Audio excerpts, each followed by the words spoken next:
Hello, my friends. Welcome to this channel. I am Nitin Sharma, and today is our day 5. You know that. And in the day 5, I will discuss about how to become successful in your life in the early age. So now you are 19 years old. Okay, and 19 years old is the golden time for doing anything great, to setting, to clearing, to achieving your destination. Because of in the age of 19, your testosterone level, your motivation level, your strong mindset, your body, your each and every cell, each and every organ of your body is in the highest level. Okay, so don't waste your 20s, don't waste your early phases of your life, because our 20s is like morning, and evening is our 16, 17, 80s. And you know that if you set your morning, then evening, noon automatic set. And like 20s is your morning. If you will set your morning 20s, then your 30s, 40s, 15s, 16s, 70s will be automatic set. Okay, so how you can set your 20s? So I will talk about.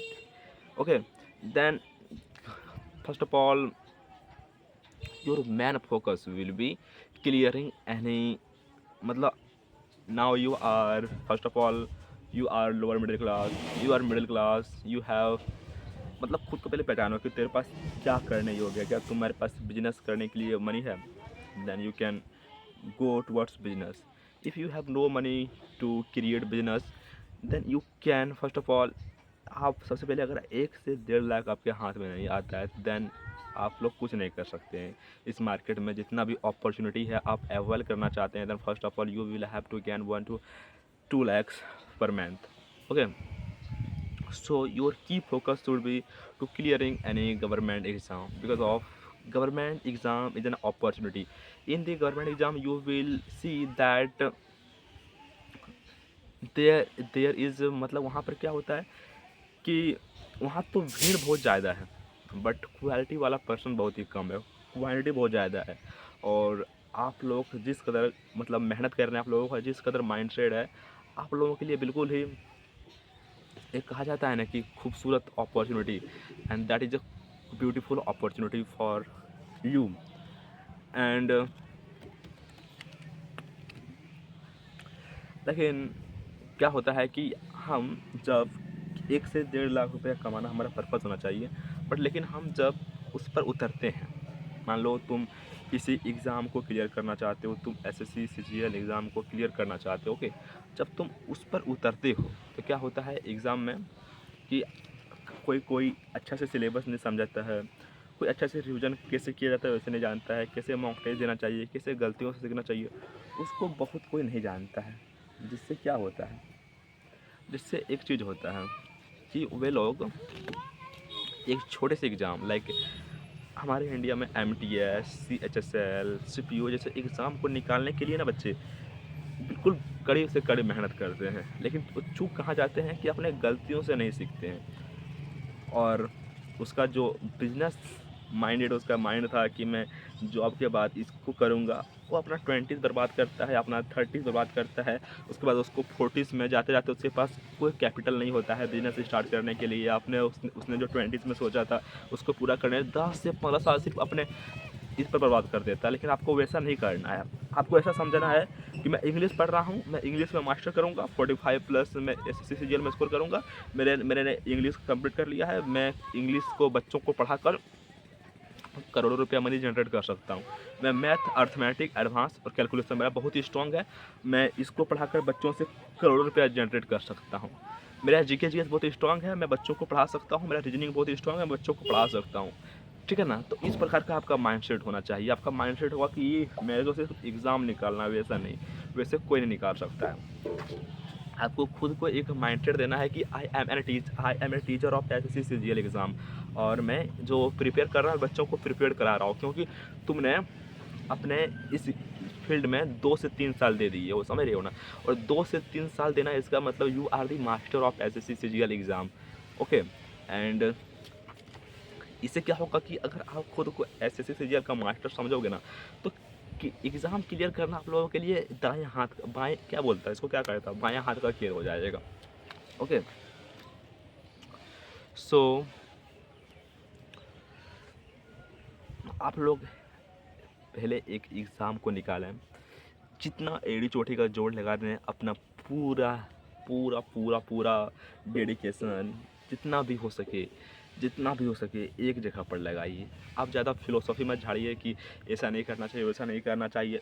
कहा जाता है ना कि stop telling start doing, और जब तक आप ऐसा नहीं करोगे तब तक you will not achieve anything. जैसे कि मैं अपना अगर बताऊं तो मैं 2023 में 12th पास किया है, मैं 2025 आ रहा है। क्या मैंने एक भी दिन रिजल्ट पाया कि मैंने एक भी दिन खुद को प्रूव किया कि मैंने 2 साल मेहनत किया इस एग्ज़ाम में देकर?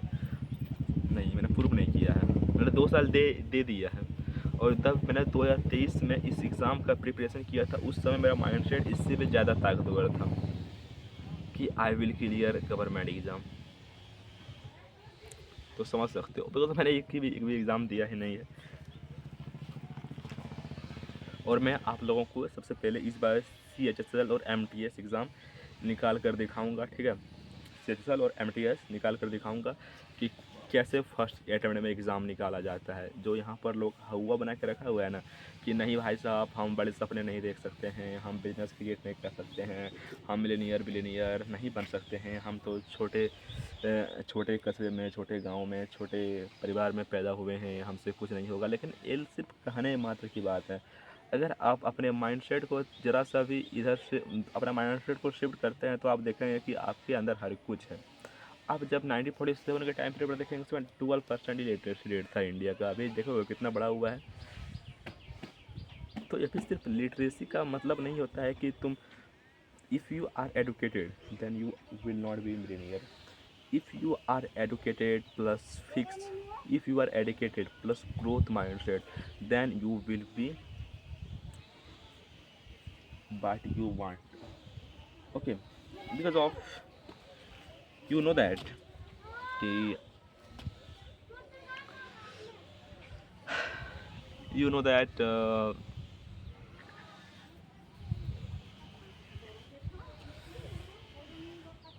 you know that you can do anything. Okay, and you can do anything. This is my final thought. This is my final thought.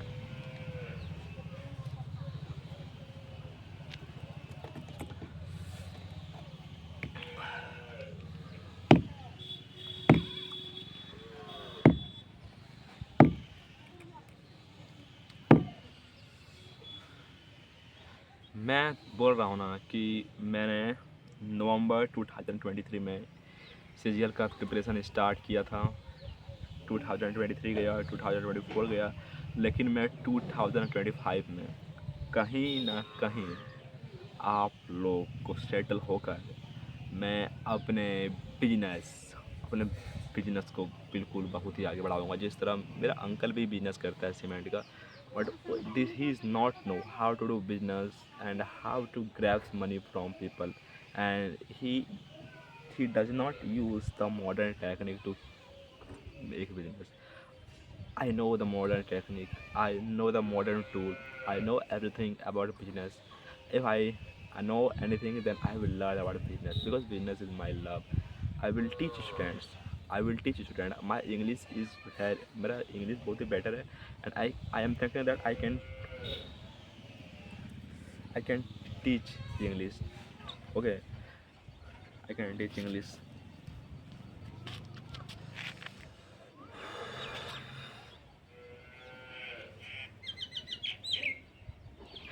Also, I will train personality development, how to do personality development. मतलब मेरे पास बहुत सारा opportunity है, बहुत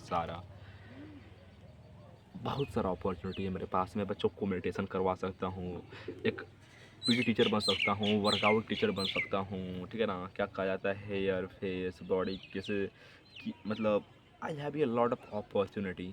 only I need 1 to 2 lakh first of all. Only 1 to 2 lakh. If I will earn 1 to 2 lakh, then I will be the master of this village. I will be the master of this Devgar. I will be the master of the Jharkhand.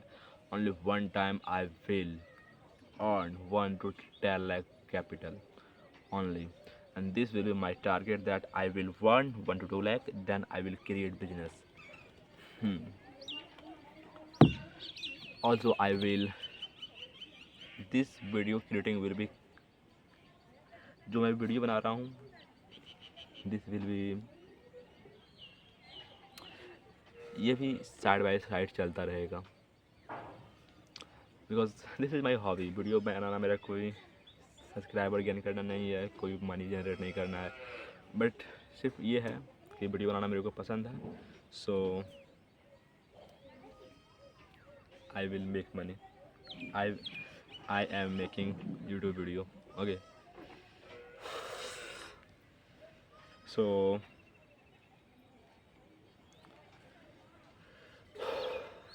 thank you very much for watching content, and if you like this video, then you can like, you can comment, you can share, you can support, you can do what you want to do this video, because this video is yours, not mine. Thank you very much.